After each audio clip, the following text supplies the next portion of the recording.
नाज़रीन आदाब। आज बहुत मारकतुल आला समाअत हुई सुप्रीम कोर्ट में मखसूस नशिस्तों के केस के हवाले से। बहुत कुछ कहा गया, जजेस ने अपने रिमार्क्स दिए, अपना माइंड बाद लोगों के नज़दीक उन्होंने अपना जहन जो है वो खोल के रख दिया। मैं नहीं समझता कि ऐसा है, इस पर बात करनी है। थोड़ा सा आपको तफसीलात बताएंगे, मज़ीद कुछ तफसीलात जो गुज़िश्ता रोज़ रह गई थी जनरल बाजवा और नवाज शरीफ मुलाकात की। उससे पहले नाज़रीन एक छोटी सी बात, मुझे तो आप खैर जानते ही हैं, मैं हूँ एजाज अहमद, आप मेरा व्लॉग देख रहे हैं AM न्यूज़ पर। नाज़रीन ये बात है अज़्म पाकिस्तान नामी जो नया ऑपरेशन शुरू हो रहा है उससे मुताबिक वफाकी काबीना कल, बल्कि अब जब मैं ये वीडियो रिकॉर्ड कर रहा हूँ 12 बज चुके हैं, तो वफाकी काबीना आज ही अपने इजलास में इस बारे में फ़ैसला करेगी। फिर पार्लियामान में इसको डिबेट के लिए हुकूमत ने वादा किया लाने का। लेकिन जो बुनियादी बात है जो आज आपको करने का मकसद है वो PTI का एटीट्यूड है। अली अमीन गंडापुर साहब अंदर मौजूद थे। हम भी इसी शहर में रहते हैं, रिपोर्टिंग करते हैं और हमारा चैनल भी है कि हमारी खबर को कोई गलत साबित नहीं कर सकता। और अल्लाह का शुक्र है कि आज तक एक भी खबर कभी गलत साबित नहीं हुई। जो हमारी एक्सक्लूसिव स्टोरी है उसकी बात कर रहे हैं। बाद औक़ात तो आपको रूटीन में जो ऑनगोइंग चीज़ें होती है उसमें कोई बात बंदा बता देता है, वो हालात तब्दील हो जाते हैं, उससे नहीं। लेकिन जो स्टोरी जिसको आप एक्सक्लूसिव स्टोरी कहते हैं, वो जब भी दी ठोक बजा के दी और ठीक से दी। उसमें अली बिन गंडापुर को साहब ने आज खुद तस्लीम कर लिया और उन्होंने कहा कि जनाब वो PTI तो उसको मुखालफत कर रही है और वो कह रही है कि अली बिन गंडापुर को तो इत्मीनान में नहीं लिया गया। बैरिस्टर गौहर जो है वो माफ़ कीजिएगा बैरिस्टर सैफ ने थोड़ी सी तरमीम कर दी। वो कहते हैं कि जी ऑपरेशन की तफसीलात आएंगी तो हम इसमें फैसला करेंगे। अली अमीन गंडापुर ने कहा कि जी वो दहशत गर्दी के खात्मे के लिए कोशिशों की बात हुई थी और उसमें अज़्म पाकिस्तान का भी नाम आया था, लेकिन वो आगे पीछे जो है ऑपरेशन का लफ्ज़ लगा हुआ था। यानी वो एक साहब ने तबसरा किया, वो आप भी सुन लीजिए। उन्होंने कहा कि वो शायद 4-5 बजे के बाद की बात थी, उर्दू में हो रही होगी, अली बिन गंडापुर साहब, या अंग्रेज़ी में हो रही होगी तो हो सकता है उनको समझ ना आई हो। दूसरा हो सकता है उस वक्त तक उन्होंने शायद का इस्तेमाल ना किया हो।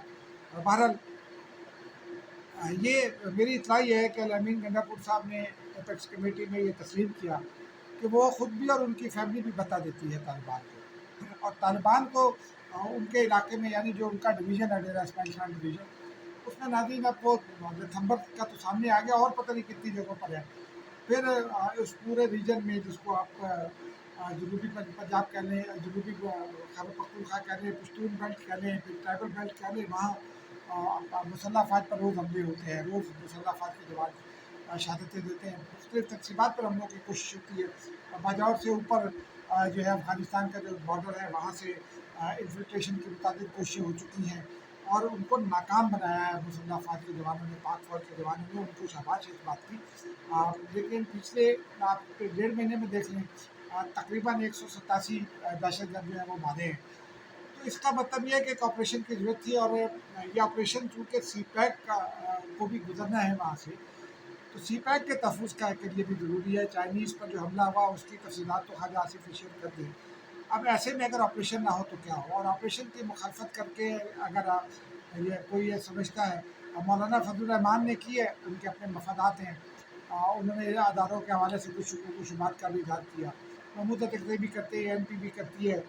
लेकिन सवाल ये है नाज़रीन, PTI हुकूमत में जो PTI है वो तो हिमायत कर ही देगी। अब जो PTI बाहर है हुकूमत से वो मुखालफत कर रही है। सवाल ये है कि क्या लोगों को मरने के लिए छोड़ दिया जाए, दहशतगर्दों के रहम करम पर छोड़ दिया जाए, जैसे इमरान खान साहब ने अपने दौर में तालिबान को सहूलत दे दी थी, क्या वैसी सहूलतें दे दी जाएँ? ये बड़ा बुनियादी सवाल है। आप भी सोचिए, मैं भी सोचता हूँ, लेकिन अब आगे चलते हैं। नाज़रीन जनरल बाजवा की मुलाकात का तज़किरा 1 मिनट में आप कर देते हैं। गुज़िश्ता रोज़ थोड़ी कम तफ़सीलात थी, वो मज़ीद शेयर कर देते हैं आपके साथ। एक मुलाकात कहते हैं कि हुसैन नवाज़ का जिस बिल्डिंग में ऑफ़िस है उस बिल्डिंग में हुई। मेरे एक दोस्त हैं वहाँ, उन्होंने हुसैन नवाज़ के ऑफ़िस में आना-जाना भी है उनका। उनका ये कहना था कि उस दिन सुबह से मुलाज़िमीन को छुट्टी दे दी गई थी। फिर उनका ये कहना था कि उन्होंने खुद जनरल बाजवा को जो बैक साइड रोड है उससे उससे एक अंदर आने का रास्ता है, उस रास्ते से अंदर आते देखा। मीडिया जो है वो जो इवन फील्ड अपार्टमेंट्स हैं शायद वहाँ खड़ा था, वहाँ भी मीडिया को इत्तला थी। अब लोग बरगर्दने रावी, लेकिन जो सोर्सेज हैं वो कंफर्म करती हैं। एक मुलाकात एक और जगह पर हुई, 2 मुलाकातें हुई मेरे इल्म के मुताबिक। अब वो सियासी जमात है नून लीग, उसकी बात पर भी आमना सदाकना इसलिए करना चाहिए कि सियासतदान जो हैं वो अपनी हिसाब से चीज़ों को रिवील करते हैं, जैसे इन्होंने किया है असद उमर के भाई जो है, क्या नाम है उनका, जुबैर अहमद। तो बहरहाल अब वो उनकी ग्रीवेंसेस पैदा हुई तो उन्होंने रिवील कर दिया, इसलिए नून लीग ये कह रही है कि भी वो गलत बयानी कर रहे हैं।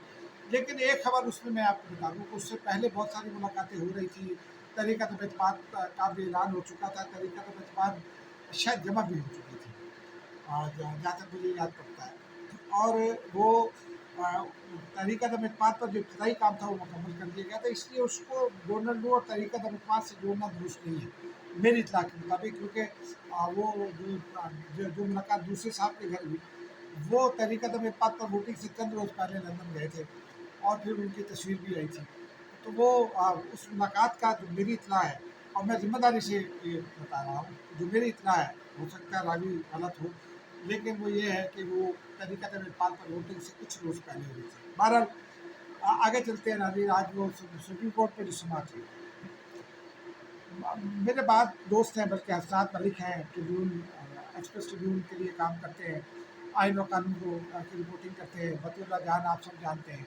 लेकिन एक अलमिया हो गया है ना, हमारे दोस्त यूट्यूब चैनल बेचने के लिए बहुत सारी दफ़ा जो है वो हट जाते हैं, उसूलों से हट जाते हैं।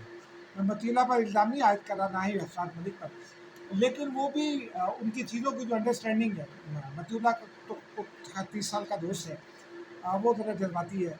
हसनात मलिक बहुत सुलझे हुए आदमी हैं, लेकिन वो उनकी बात चीज़ों की अंडरस्टैंडिंग ज़रा मुनासिब मुझे नहीं लगती। वो और ये तासुब देने की कोशिश की जा रही है कि शायद जस्टिस काजी फ़ाइज़ इसे शबनूर मारने की कोशिश कर रहे हैं। एक पीटीआई के एक एक्टिविस्ट ने ये ट्वीट किया, तो मैंने उनसे सवाल किया कि क्या 2017 में जो बल्ले का निशान वापस लिया गया था वो भी इसीलिए था।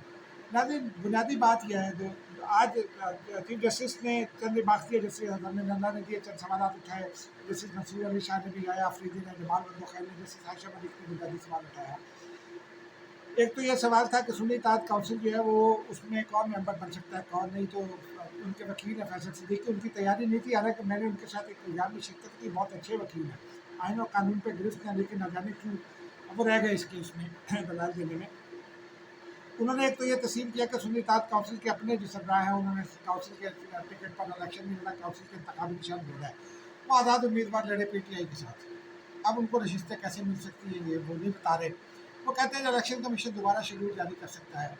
चीफ जस्टिस ऑफ पाकिस्तान ने कहा कि इलेक्शन कमीशन आइनी अदारा है, सुप्रीम कोर्ट आइनी अदारा है, इज़्ज़त होनी चाहिए और हम किसी की बेइज्जती नहीं करने देंगे, ये बिल्कुल दुरुस्त उन्होंने फरमाया। फिर आपका इलेक्शन 6 साल से पेंडिंग चला आ रहा है, आपने इलेक्शन नहीं कराया, आपने अपने आइन की खिलाफ वर्जी की। अब हमारे दोस्त ये चाहते हैं कि जमहूरियत की खातिर चूँकि लोगों ने वोट दे दिए हैं पीटीआई को, इसलिए पीटीआई को गैर कानूनी काम करने की इजाज़त दे दी जाए, या पीटीआई की जगह जो कोई दूसरी जमात हो उसको भी। सवाल ये है कि क्या जमहूरियत इस बात का नाम है? नाज़रीन, जब आप ईंट टेढ़ी रखते हैं, बुनियाद टेढ़ी रखते हैं, तो फिर दीवार भी टेढ़ी बनती है। जमहूरियत का तकाजा ये है कि कम वोट में आप हारें या जीतें, उसूल को अपहोल्ड होना चाहिए, आइन और कानून का वक़ार बुलंद रहना चाहिए, आइन और कानून के मुताबिक फैसले होने चाहिए, ये बुनियादी बात है।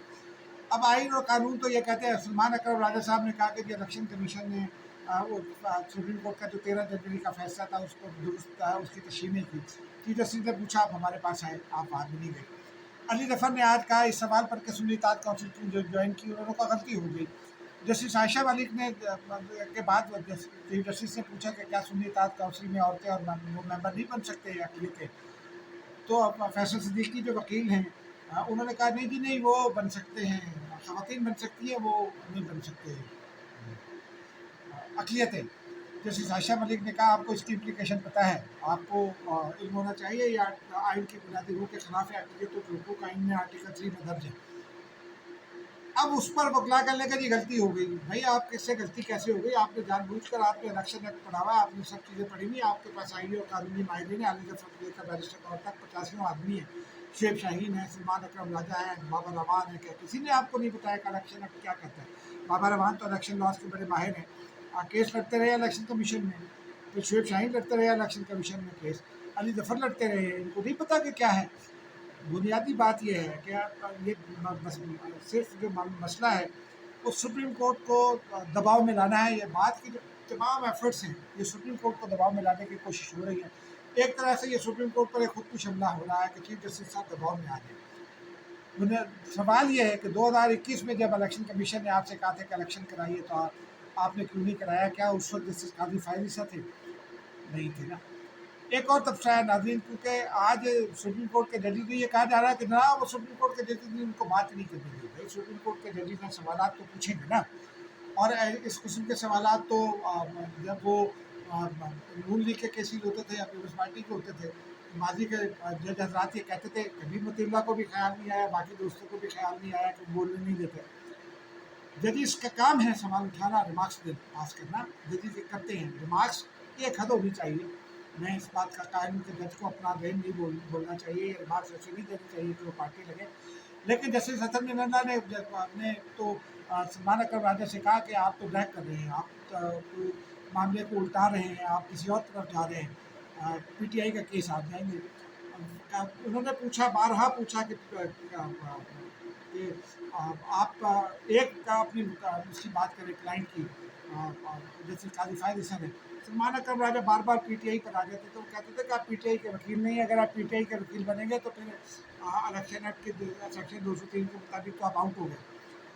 اب جب وکلا جو ہے اگر کیس ہی میں نے آپ میرے ولاگ اٹھا کر دیکھ لیجیے، میں نے بارہا یہ کہا کہ یہ وکلا غلط کیس ہی غلط پلیٹ کر رہے ہیں. کیس درست پلیٹ کریں گے تو شاید جیت سکیں اور کچھ یقین دہانیاں کرا دیں. پہلے سپریم کورٹ کا کام ہے ریکارڈ پر چلنا، آئین اور قانون پر چلنا. سپریم کورٹ ریکارڈ مانگتی ہے، آپ ریکارڈ نہیں دیتے. سپریم کورٹ نے کہا الیکشن کا ریکارڈ دے دیجیے، آپ نے نہیں دیا. سپریم کورٹ کہتی ہے کہ آپ یہ ریکارڈ دے دیجیے. سپریم کورٹ نے آج فہرستیں مانگی سنی اطاعت کونسل کی. پہلے وکیل نے کہا جمع کرائی تھی، پھر انہوں نے کہا نہیں وہ جمع نہیں کرائی تھی کیونکہ وہ جو اوریجنل شیڈول تھا. وکیل صاحب فرماتے ہیں کہ الیکشن کمیشن دوبارہ جاری کر سکتا ہے. الیکشن کمیشن کسی پولیٹیکل پارٹی کی غلطی درست کیوں کرے؟ اور بنیادی بات یہی ہے کہ آئین اور قانون کو پھول رہنا چاہیے. کم وقت میں جو بھی ہو سامنے آئین اور قانون کے مطابق فیصلہ ہونا چاہیے. تو ورنہ اگر اس بار یہ روایت غلط پڑ گئی تو ناظرین یہ ملک کبھی درست وہاں پر نہیں آ سکے گا. چیف جسٹس نے یہ کہا بھی ہے ان سے. انہوں نے کہا کہ آپ ماضی میں آئین کی دھجیاں اڑائی جاتی نہیں ہیں، اب بھی اڑائی جا رہی ہے. اب ہم آئین کی دھجیاں اڑانے کی اجازت نہیں دیں گے، آئینی اداروں کی بے تقرری کی اجازت نہیں دیں گے. آج بھی جو چیف جسٹس آف پاکستان کے بارے میں ریمارکس تھے وہ ذرا چیف جسٹس بلکہ جسٹس محسن اختر قادری صاحب کو بھی پڑھنے چاہیے، جنہوں نے توہین عدالت کا نوٹس جاری کر رکھا ہے جسٹس بابر ستار پر. پھر آج تو انجم وکیل کو بھی جو ہے ان کا سب کو پتہ ہے کہ انگریزی ان کی کمزور ہے، ان کو بھی توہین عدالت کا نوٹس ہو گیا ہے. تو ہماری عدلیہ میں جب تک یہ سلیکٹو جسٹس ہوتا رہے گا ناظرین، حالات ٹھیک نہیں ہوں گے. حالات اسی طرح ٹھیک ہوں گے کہ جسٹس سلیکٹو جسٹس نہیں ہوگا، آئین اور قانون کے مطابق فیصلے ہوں گے. بھٹو کیس کا حوالہ دیتے ہیں، متی اللہ جان بھی دیتے ہیں اور لوگ بھی دیتے ہیں. بھٹو کیس کا حوالہ ہی غلط ہے ناظرین. بھٹو کیس میں ایک قتل ہوا تھا، اس قتل کی ایک ایف آئی آر ہو گئی، دباؤ پر اور ایف آئی آر سیل ہو گئی. اس کو بعد میں سیاسی مقاصد کے لیے استعمال کیا گیا اور پھر ججز نے کتابیں بھی لکھی اور ججز نے انٹرویو دیے کہ ہم پر دباؤ تھا. یہاں جو ہے وہ ایسا کوئی معاملہ نہیں ہے. یہاں نہ کوئی قتل ہوا. یہاں ایک پارٹی کو بار بار نوٹس دیے جا رہے ہیں 2018 سے 2017 سے، اور وہ پارٹی جو ہے الیکشن نہیں کرا رہی. وہ پارٹی اپنے الیکشن ایکٹ پر لکھے ہوئے الفاظ کی خلاف ورزی کرتی ہے، جو اپنا آئین الیکشن کا اس کی خلاف ورزی کرتی ہے. اس کے لیے کوئی دوسرا ادارہ آ کر اس کی غلطی درست کیوں کرے؟ آپ الیکشن میں آپ اسٹیک ہولڈر ہیں، الیکشن کے آپ ریاست کے اسٹیک ہولڈر ہیں، حکومت کرتے ہیں. آپ کو چاہیے کہ آئین اور قانون پر عمل درآمد کی راہ رکھیں. عمران خان نے آج کہیں یہ تذکرہ کیا ہے کہ وہ غلطیوں کی معافی مانگنے پر تیار ہے، لیکن اس غلطی کی معافی پی ٹی آئی کو خود سپریم کورٹ سے مانگنی چاہیے، کیونکہ اگر آپ نے اداروں کو بے توقیر کر دیا تو پھر ملک میں کوئی کسی بھی ادارے کی ساکھ قائم نہیں ہو سکے گی، چاہے کوئی بھی ہو. اور اس کا نقصان الٹیمیٹلی خود جو ہے وہ اداروں کو نقصان پہنچانے والوں کو ہوگا. ناظرین مجھے اجازت دیجیے، خدا حافظ.